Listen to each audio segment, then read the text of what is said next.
Pemirsa, TVRI Kalimantan Utara bertemu lagi bersama dengan saya Melinia Lirin dalam program Obrolan Santai. Hari ini saya sedang bersama dengan kedua orang seniman sape yang ada di Kalimantan Utara.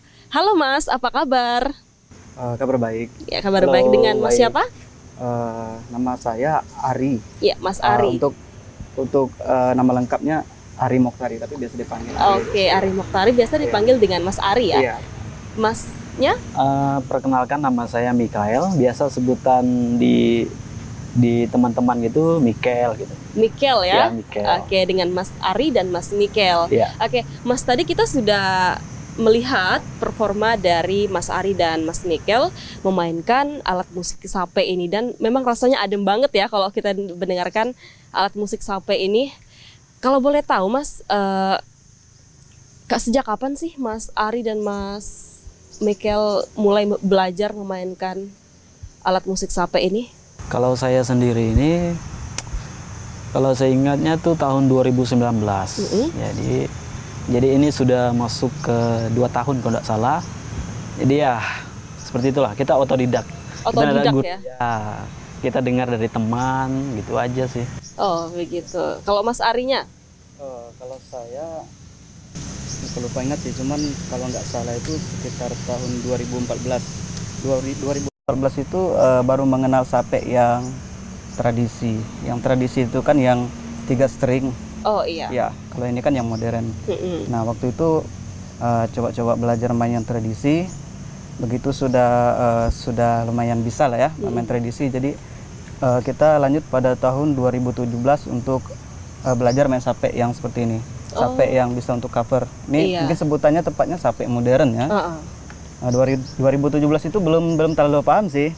Cuma lebih seriusnya pada tahun 2019-2020 sampai sekarang. Oh, otodidak begitu. juga ya. Otodidak juga. Berarti lebih duluan Mas Mikel, lebih duluan Mas Ari Iya, benar. mempelajari sampai ini daripada Mas Mikel ya. Iya. Ya, tadi Mas Ari bilang kalau ternyata sape ini ada sape yang memiliki 3 senar. Benar. Ya. Apakah ada perbedaannya nih Mas cara bermain sape yang 3 senar itu dengan sape modern yang ada yang sekarang ini? Oh ya, kalau untuk perbedaan cara mainnya sih ada ya. Yang pertama itu kan kalau di sape tradisional itu kan cuman 3 string itu untuk mengiringi tarian aja. Nah, kalau yang sape modern ini lebih dari 3 string. Seperti yang saya pegang ini kan 8 string, bahkan mungkin ada yang lebih dari 8 sampai 12 string begitu ada. Nah, cara mainnya itu juga berbeda. Karena kalau yang di modern ini kan kita harus perpaduan antara ritme sama melodi ya. Oh, begitu. Jadi lebih kaya ini aja sih, lebih kaya not sama chordnya. Iya. Seperti itu. Iya. Kalau tadi Mas Ari memulai belajar sape dengan sape yang 3 string itu, kalau Mas Mikel bagaimana? Apakah Mas Mikel juga berawal dari sape yang 3 string dan beralih ke sape modern atau langsung ke sape modern nih? Nah, kalau saya awalnya main yang 3 string ya. Oh, sama ya, sama kita Mas Ari berawalnya ya? dari sana, berangkatnya dari sana. Jadi begitu sudah mulai paham, melihat teman-teman yang main yang 6 string sampai yang 8 string itu kan lebih kaya aja bermain. Iya. Bisa kita mengiringi orang nari dan kita bisa mainkan instrumen, ya itu kelebihan dari yang 3 string. Tetapi ada juga keterbatasannya.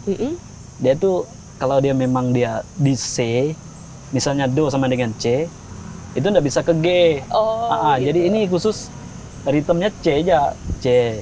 Nanti kalau main G kita putar lagi dia. Tetap ada kekurangannya. Jadi kelebihan dari yang 3 string tadi itulah bisa dia main cover lagu seperti itu. Kalau 3 string itu kan terbatas. Yang pertama dari grip itu terbatas. Kalau 3 string, kalau kita mau mengiringi nari, kalau gripnya untuk do diot, ya dia akan sedikit. Nah, beda dengan hal yang banyak string seperti ini contohnya ya. Ini sudah banyak ini. Kalau main do diot tuh bisa, tetapi harus belajar dulu sih. Lebih kaya aja lagi kalau main yang 8 string. Nah, kalau yang 3 string itu memang khusus untuk ngiring nari seperti itu. Oh iya, tadi juga Mas Mikel katakan kalau tadi melihat teman-teman ya, sehingga tertarik untuk mau memainkan alat musik sape ini. Yang membuat Mas Mikel tertarik untuk memainkan musik ini apa? Yang tertarik sebenarnya apa ya? Dari suara yang dihasilkan itu kan lebih unik ya. Benar. Lebih enak aja dengarnya, lebih adem gitu lah. Jadi awalnya dari situ, berangkatnya dari sana sebenarnya. Dengarnya kan adem, dengarnya asik. Jadi ada juga rasa penasaran. Jadi ikutlah belajar. Jadi sampai sekarang ya seperti inilah. Iya. Kalau Mas Ari sendiri, apa yang membuat Mas Ari tertarik untuk mau memainkan musik sape ini sehingga sekarang bisa dikatakan bahwa Mas Ari dan Mas Mikel ini adalah seniman alat musik sape yang ada di Kalimantan Utara? Ya, saya rasa mungkin jawabannya sama persis tadi seperti Mikel, karena memang suaranya ciri khas, yang suaranya itu bisa nyampe ke hati ya, sehingga enak didengar lah, mudah enak didengar, kemudian nyaman aja didengar gitu kan. Enak aja didengar seperti itu sih. Sama aja tadi. Iya, ya baik. Apakah ada dari sanak saudara atau orang tua atau kakak adik begitu yang juga tertarik dengan alat musik sape ini? Coba kita mulai dari Mas Mikel dulu deh. Kalau dari keluarga mungkin tidak ada ya. Kalau sekedar aja mungkin ada. Nah, yang serius menekuninya itu tetangga saja. Jadi kita tuh dapat ilmu main sampai ini kan ya berkat dari tetangga juga, karena tetangga ini dia juga piawai dengan bermain musik seperti sape. Jadi dari sana kita berangkatnya. Kita tidak ada guru khusus di rumah, ada. Kita cuma dengar tetangga dan kita ikut-ikut gitu aja. Oh ya, iya. Seperti itu. Ya, kalau dari Mas Ari sendiri? Kalau saya dari keluarga besar gitu ya, keluarga besar. Untuk saat ini masih saya sendiri yang belajar sape dan memainkan sape. Oh ya, iya. Untuk yang lain belum ada sih, termasuk juga dari adik-adik. Sedangkan dari keluarga kecil aja baru saya yang ini, yang belajar sape dan memainkan sape seperti itu. Iya. Nah, Mas Ari dan Mas Mikel ini pernah perform nggak di salah satu acara? Soalnya waktu itu saya pernah lihat, kalau tidak salah, saya lihatnya Mas Ari, gitu. Ya, kalau untuk perform di daerah sini sih sudah sering kali. Wow, sering ya. Berarti saya tidak salah lihat kalau begitu ya? Enggak, benar itu. Di acara-acara inilah, acara-acara budaya kan, iya. Pasti kita akan selalu ada di situ, akan selalu hadir di situ. Oh iya, baik. Nanti kita akan lanjutkan lagi obrolan kita. Saya mau mendengarkan lagi nih suara alunan merdu dari musik sape ini. Boleh? Boleh. Oke, baik pemirsa, nanti saya dan Mas Ari serta Mas Mikel akan kembali lagi di segmen berikutnya. Tetaplah bersama kami dalam program Obrolan Santai TVRI Kalimantan Utara.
lagi di obrolan santai di TVRI Kalimantan Utara, masih bersama dengan saya Meli dan Mas Ari serta Mas Mikel.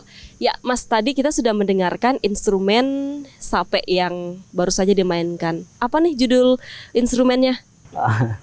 Instrumen yang tadi itu main dot diot. Oh, dot diot ya. Kalau dot diot itu biasa untuk mengiringi penari-penari. Oh iya, ya. Baik, Mas, alat musik sape ini apakah dibuat atau dibeli begitu? Karena saya lihat di beberapa tempat itu alat musik sape ini banyak dijual begitu ya. Nah, khusus untuk Mas Ari dan Mas Mikel nih, apakah alat musik yang kalian mainkan sekarang ini memang dibeli atau memang hasil karya sendiri begitu? Kebetulan nih, selain bermain sape, saya juga pengrajin sape ya. Wow. Iya benar.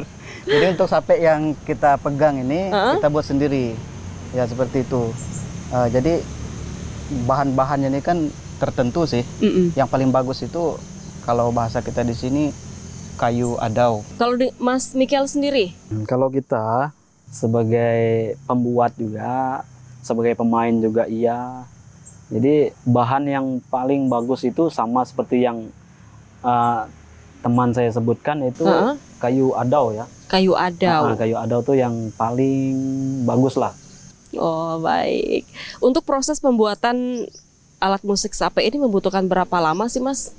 Sampai berbulan-bulan nggak? Atau cuman berminggu-minggu? Atau bahkan cuman berhari-hari gitu? 2 hari, 3 hari begitu? Kalau ini tergantung dari kayunya ya. Kalau kayu adau ini kan banyak mengandung air. Oh. Jadi kalau untuk proses pengeringannya itu agak lama. Oh, jadi ini harus dikeringkan dulu begitu? Iya benar. Kalau misalnya kita membuatnya dalam kondisi basah, nanti ketika jadi bisa-bisa kayu itu bisa berubah, entah dia nanti melengkung atau seperti apa, dia berubah. Makanya dia mengkerut begitu? Benar, mengkerut ya. Baik. Makanya kita harus menunggu kayunya kering seperti itu. Jadi kalau untuk kayu adau ini dari proses pengeringan mungkin bisa sampai 1 bulan. Kalau untuk kayu-kayu lain itu ya nggak terlalu lama lah, karena agak cepat kering kan. Khusus kayu adau ini memang agak lama karena mengandung banyak air dia. Ya, tapi memang yang direkomendasikan untuk alat musik sape ini adalah kayu adau ini ya? Benar. Iya, bukan kayu-kayu lain. Ya.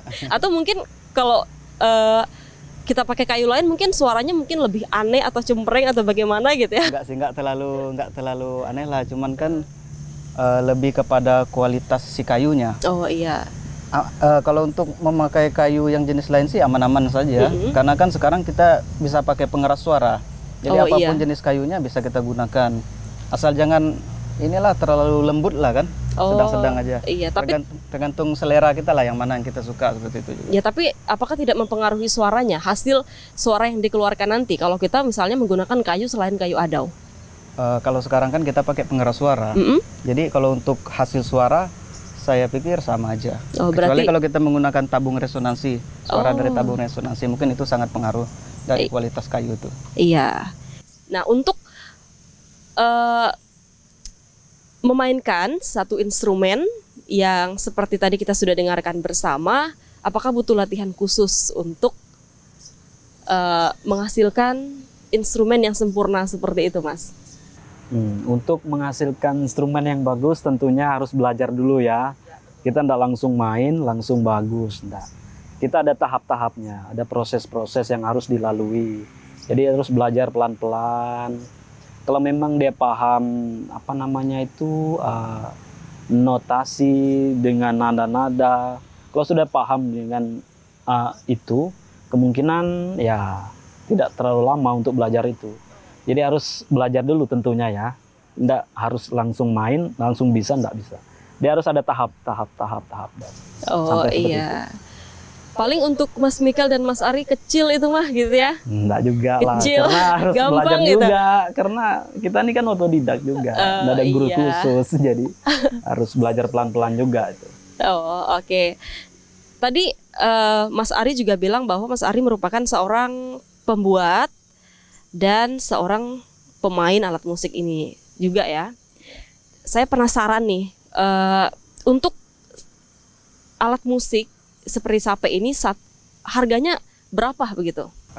Kalau untuk harga sih bervariasi itu ya, tergantung daripada ukuran, banyak senarnya, kemudian kualitas ukirnya, tahap finishingnya itu tergantung daripada itu semua. Oh begitu. Ya, jadi kalau kisaran yang paling bagus itu 3.500.000 harganya. 3.500.000. Tapi mulai dari ada yang 1 juta, 1,5, ada yang 2 juta, yang paling tinggi 3.500.000 seperti itu. Tergantung daripada ukuran, kualitas seperti itu. Oh iya, baik. Saya lihat warnanya berbeda nih. Tapi memang kayunya sama aja ya? Kayunya sama aja. Iya, hanya saja tergantung selera sih. Iya, tergantung selera mau dibuat buat warna merah, biru. Tapi janganlah ya. Soalnya aneh kalau kita lihat sape itu punya warna yang berbeda-beda begitu. Dan ukurannya juga lebih kecil begitu. Apakah itu mempengaruhi juga nih Mas suara yang dikeluarkan begitu dari ukuran kecilnya itu yang kita lihat? Kan kalau yang ini memang lebih besar ya, lebih besar dan lebih banyak senarnya begitu. Apakah itu bisa mempengaruhi juga? Kalau untuk ukuran dari yang kecil, perbandingan dari yang kecil sama ukuran sape yang besar itu memang ada pengaruh ya. Yang pertama kalau yang kecil tuh jelas suaranya lebih nggak terlalu keluar ya. Iya. Nah kemudian setelannya itu pun karena dia pendek, istilahnya dia lebih kencang. Jadi suara yang keluarkan itu seperti kayak melengking ya sebutannya. Ya melengking. Beda dengan sape yang ini, yang besar ukuran. Jadi ketika sape yang ukuran besar kita kolaborasikan dengan ukuran sape yang kecil itu biasa kesulitan di masalah stemnya. Wow, luar biasa. Selama proses pembuatan sape ini Mas, apakah ada kendala gitu? Kalau kendala, kita kendala di alat yang kita gunakan ya. Kita di pembuatan itu ya banyaklah kendalanya. Dari mesin yang kita gunakan, dari alat yang kita gunakan, ya kita pakai yang seadanya saja. Dan ya seperti itulah. Kalau sudah terbatas alatnya ya hasil yang kita buat juga kurang bagus. Seperti itu. Iya, baik. Ya, baik. Terima kasih untuk obrolannya yang sangat luar biasa pada hari ini, Mas Mikkel dan Mas Ari. Semoga kedepannya sape ini bisa dikenal oleh masyarakat Kaltara, bahkan nasional, bahkan mancanegara nih harapan saya. Ya pemirsa, demikianlah obrolan santai saya bersama dengan dua seniman hebat yang ada di Kaltara, yaitu Mas Ari dan Mas Mikkel. Ya, demikianlah obrolan santai kita pada hari ini dan sampai jumpa di kesempatan berikutnya.